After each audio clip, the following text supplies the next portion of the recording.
All right, everybody. Hello, and how you doing? Sorry. Let me do my usual greeting. Hello, ladies and gentlemen. All right, so, ALGCom. Oh, my possum fell over. This is my new desktop toy called Sammy. I just 3D printed him. Isn't he cute? All right, so, ALGCom sent me some really cool stuff. So this is the demonstration / teardown part of the video. So what we have here, first of all, is a AC-PDU. So this guy has 1, 2, 3, 4, 5, 6, 7, 8 power ports, and each one is capable of outputting 10 amps. It's got a 20 amp input. Yeah, I know for those of you who can do math, you're gonna be like, but that's like 80 amps there, and that's only a 20 amp input. It's just like, the maximum that the port can handle is 10 amps each. It handles 20 amps input. And so, yeah. Anyway, cool thing is, it's got a little button here for turning all the ports on and off. We've got a system reset, 20 amp breaker, and the cool thing is everything's on the front. Now, something else about this is that it looks like they were going to put a 20 amp plug on the back, but changed their minds.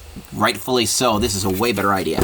Everything's on the front. So let's take a look at this guy first. So first of all, so 100 to 240 volts AC, input current up to 20 amps.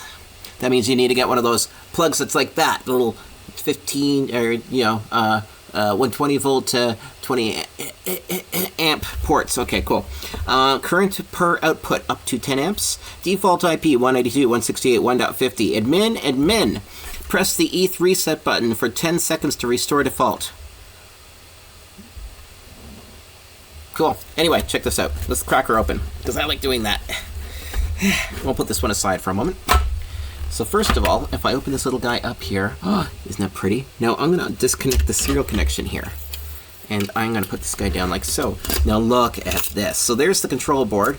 There's the screws. I'm going to put them over. Stop sticking to everything. Okay, there we go. So there's a current transformer on each one of these guys, which means that it can measure the amps. And amps times volts equals watts. So we'll be able to see the wattage and the amperage on each port. So this is entirely the power board. Here's your DC source here. So this is taking your AC input and then giving you your DC out. There is your bus input, which is probably going to be CAN bus or mod bus or something from here into here, or just standard serial interfacing. Very clean. There's even an MOV on the input. There's a varistor. Nice, right there. So it's got basic surge suppression built into it. So now where would you use one of these guys? Well, you would use this in a server rack, and that's what this guy's intended for. Is you can put it into a rack to cycle or shut down, turn on different devices within that rack. Hell, if you stick this thing in a Radio Shack or in an enclosure at the base of a tower, you could use it to turn the lights on and off or put them on a schedule. There's a lot of different things you can do with this. So anyway, that's that. Now, here is the control board for it. What a neat little control board. We've got our CR2032. Now, something which I noticed is, do you not notice that these two look very similar? Look at the ports here. To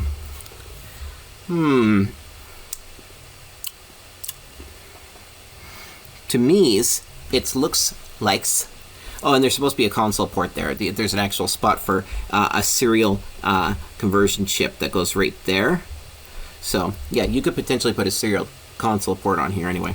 So anyway, this looks like the same type of control board that is also used within this neat little site monitor. Dun dun dun! That's what I'm really interested in. So anyway, let's plug this guy back in. So I just wanted to, I know that like, I tore it apart, blah blah blah.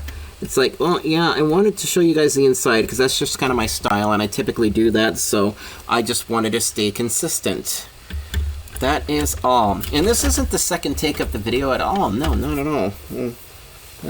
Do my hoodie up so you can't see my shame. I'm covered in soup. See here? Ah, that's much better. There we go. Where else do you find a tie-dyed hoodie? Come on, somebody tell me that. All right, so let's put the cover back on. Yeah, that's what I want. Yeah, I like that. Yeah, you go on there nice and tight. That's right. You go on there nice and tight. There we go. All right. By the way, check out this wicked Phoenix connector. Look at that. So this is perfect. You blow up one of these guys in a storm. As you saw internally, they're very, very, very, very, very simple design. So very, very, very easy to repair. Okay. By the way, my business partner Thomas does a lot of repairs. He's well known in the industry for that, and he can repair these things. Actually, he can repair ALGCom stuff. Now, the cool thing about this is a standard Phoenix connector. So you can order additional ones of these from Ali or Mouser or Active Components or from DigiKey or Element E14 or whatever. And yeah, basically, oh no, a storm hit and blew everything. Okay, well, you unplug everything, including this. Take this out, plug that back in. Cool, you're good to go. So let's put this one aside. I will be installing that in a rack soon, don't you worry.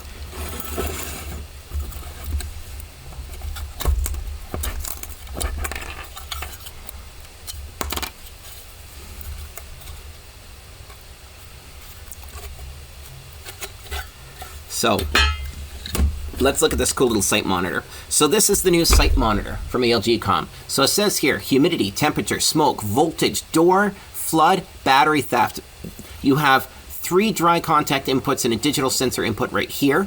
You've got your Ethernet. You've got power in DC. You've got a relay, common, normally open, normally closed, and an AC line sensor. Isn't that great? Now, so if we look on the side here, look at that little guy. See right there? That is it. Don't worry, that's just paint and blood. So right there is your little humidity and whatnot sensor right there. And thermistor in that, right? I'm not sure if it directly has a smoke alarm built into it, or if it's just referring to the fact that you can connect a door sensor, battery theft sensor, smoke alarm to these dry contact inputs or signal inputs. But we will soon find out. Plus, there's a manual. Read the PDF on the website. What are you looking at me for all the details? Come on. So anyway, you see what I mentioned before? Look at that. It's like the same board. It's pretty cool. There's additional goodies on here. That's what that chip's for. That chip there is for the environmental sensors right there. That's pretty cool.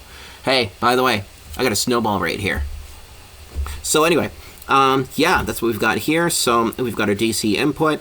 So this thing is useful for a lot of different applications. Let's say you're not using a SNMP compatible or site monitored or supervised, I should say, sorry, supervised, I'm getting bad.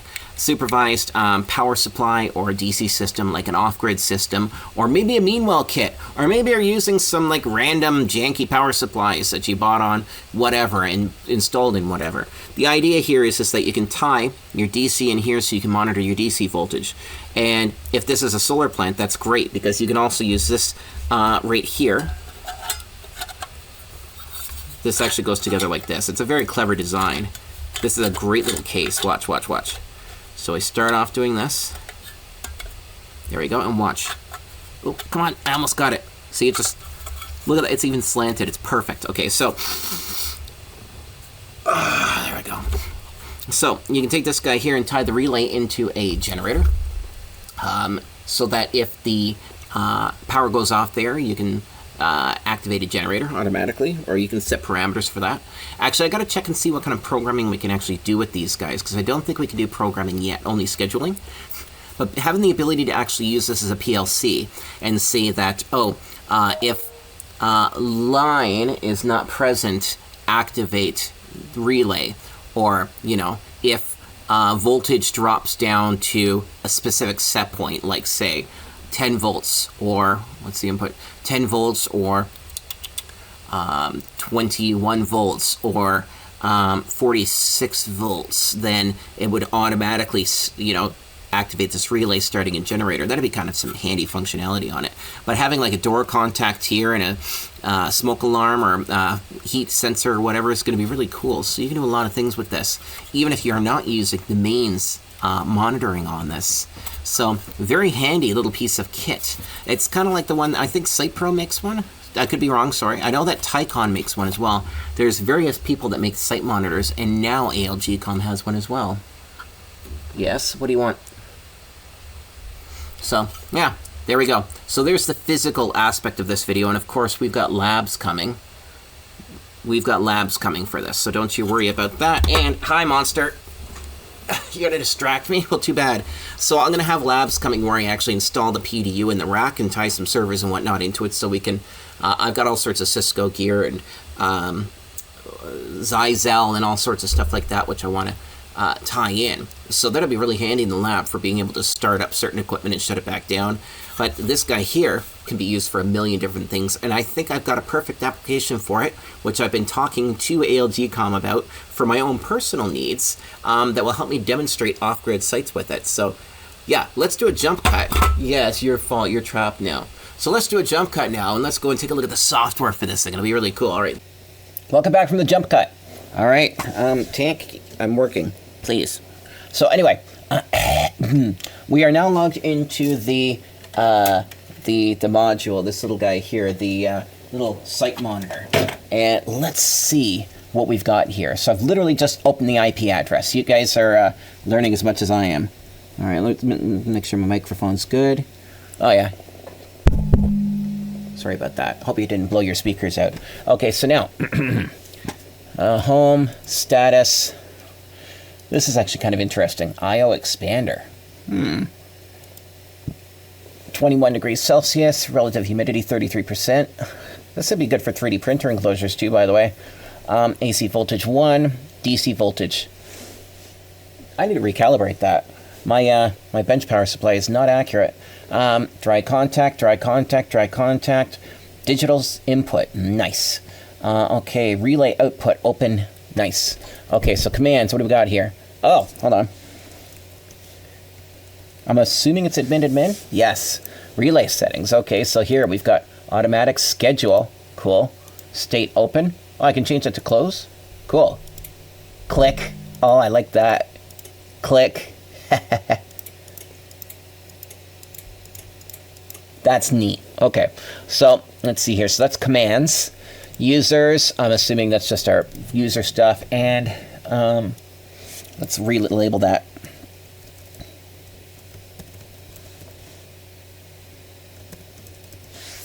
There we go. Okay, so let's save that. Please wait. All right. I didn't expect to burn 22 seconds of, sorry, high tank of time. Let me pause that for a second. Okay, we are now back in. All right, so here we go. Let's see here. We were at network, SNMP. Ooh, oh yeah, hold on. Default password is admin.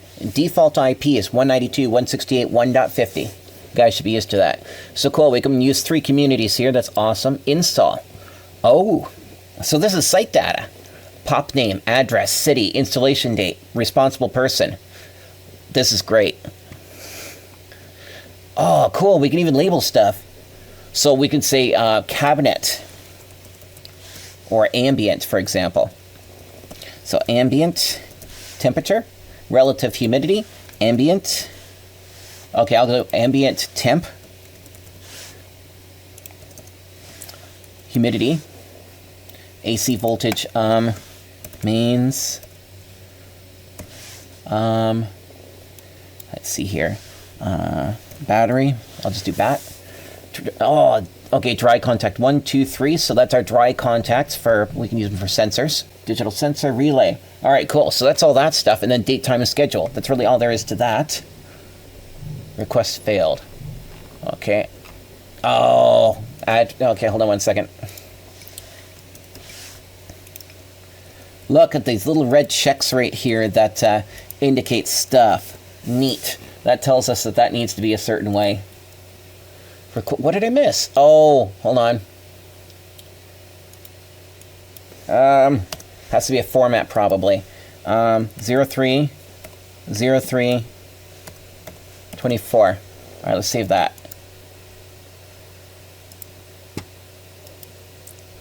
Huh.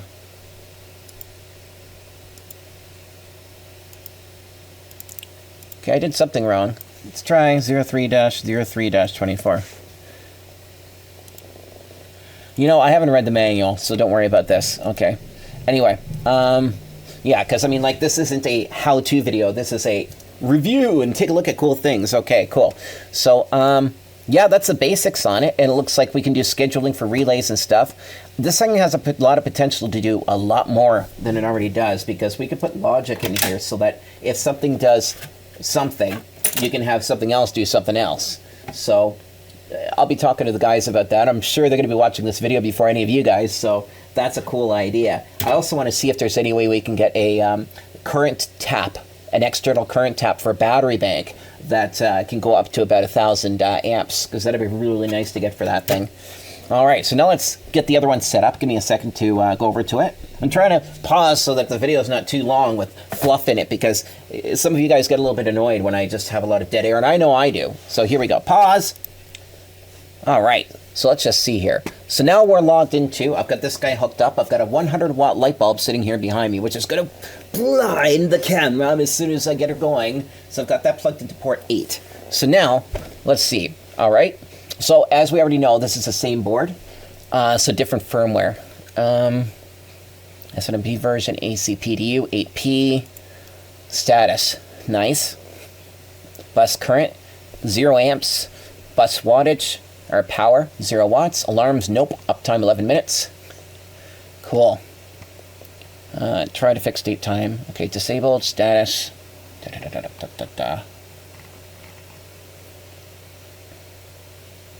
Alarms, under voltage, over voltage. Cool. So there's a lot more stuff we can do in this guy here just for the single PDU. Actually, this does a lot more than a lot of the other IP PDUs that I've seen. Installation data, cool. System, cool. Overcurrent, over voltage, under voltage. Now, since we're in North America, upper North America, I'm going to set this for over voltage would be 127. I think is about as high as we want to go. Under voltage, 100. Power on sequencing last to first. Power on delayed. This is great. This is very standard stuff that's in a lot of these guys.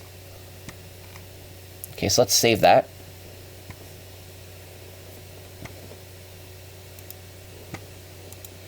Oh, interesting.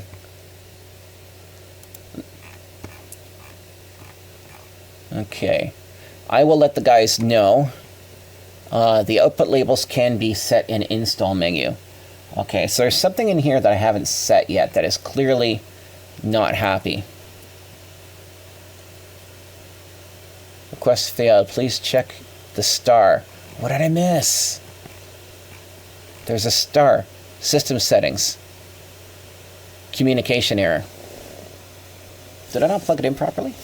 Huh. Hold on. Status. 118 volts. Okay, so that looks good.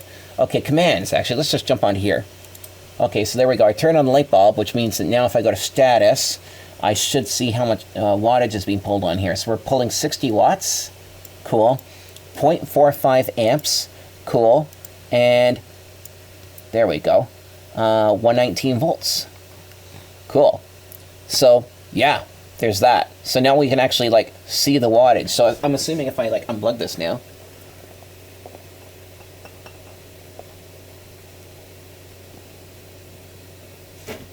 Here we go. So that's at 0 watts, 0 amps. Plug it back in. Cool. 66, 58. Hey, that's supposed to be a 60-watt light bulb. Anyway, there we go. All right, so this is great. Try to fix the clock and date and time menu. Okay, so this thing definitely wants to be fixed.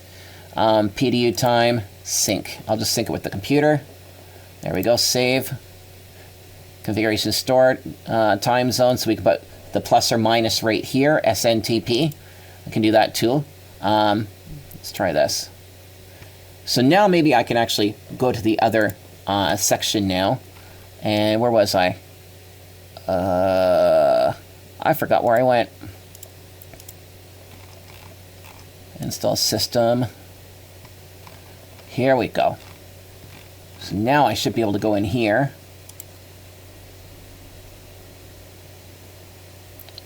Okay, I am definitely missing... Oh, you know what? Yeah, I'm certain I'm doing something wrong here. The output labels can be set in the install menu. Oh, that's what we're missing. So it wants the labels. Okay, so we'll go 1, 2, 3, 4, 5, 6, 7. I'm just guessing, by the way. 8. Date format, installation date. I don't see stars on those, so we'll go NA, NA, NA, installation date, NA. It wants a date in there, I'm sure of it.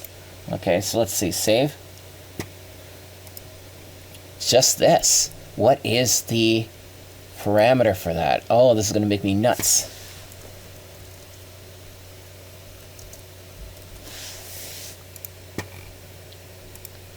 Because it's got to be in a specific format for this table.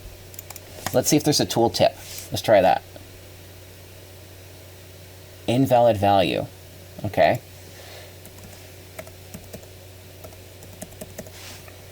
All right.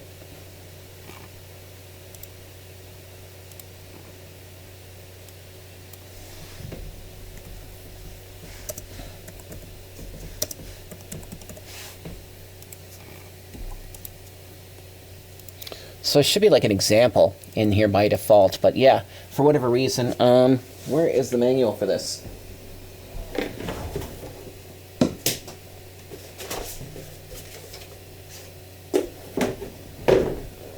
Of course, it's a e-manual. All right, so yeah, it looks like this is another RTFM situation where realistically, I should go online and read it before I demo it, because clearly I am missing parameters, and that is definitely causing the interlocks to get upset at me. But anyway, so this is cool because now I can actually show you guys like what's going on. We can take a look at this. So our total wattage consumed is 58 watts, 0.45 amps at 118 volts. And then if we go down here, you can see that the voltage here, 119.09, 0.45, 58.6. It's a little bit out of sync on voltage, but you know what? Whatever, it's fine. It could also just be because it's inductive. Let's see here, or resistive load. Yeah, it's getting closer to sync. Look at that. Okay. There you go. So, there's the two new ALGCom products, and now the next thing I'm probably going to do is I am going to install them into an application-specific scenario. So, as you guys already know, if you've been watching my content, I have a great rack set up here, a lab rack that's full of all sorts of goodies. It's got Cisco gear, ALGCom gear, it's got MikroTik gear, it's got Zayo, is it Zayo? Zayo? No, Zyzel, sorry, Zyzel. And this is going to be the next thing to go into the rack so I can start powering stuff up, which is perfect for my lab because I can plug in all the different sections, or router, switch, DSLAM, FSO, you know, all the stuff that I want on there, and I'll be able to label these appropriately. So when I go to set my rack up, I'm going to do a video on setting this guy up when I install it. In the meantime, again, this is a product review. This is me discussing said products, and this is really cool. So now, I want to say on one final note, because I have had people complain to me in the past about ALGCom products, and the complaints were not valid. It's more or less the same situation here. Well, I can't set this setting. What's wrong? Well, read the manual. So thank you guys for watching, and I hope you guys appreciate the content, and there we go. That's the video. Anyway, don't forget to like and subscribe, and check out ALGCom. If you're wondering where to buy it, go on their website. It shows who their suppliers are. ISP Supplies in United States and Canada are both ALGCom providers. I think Baltic and Streakwave do too. All right. So anyway, hope you guys enjoyed. Thank you. Goodbye.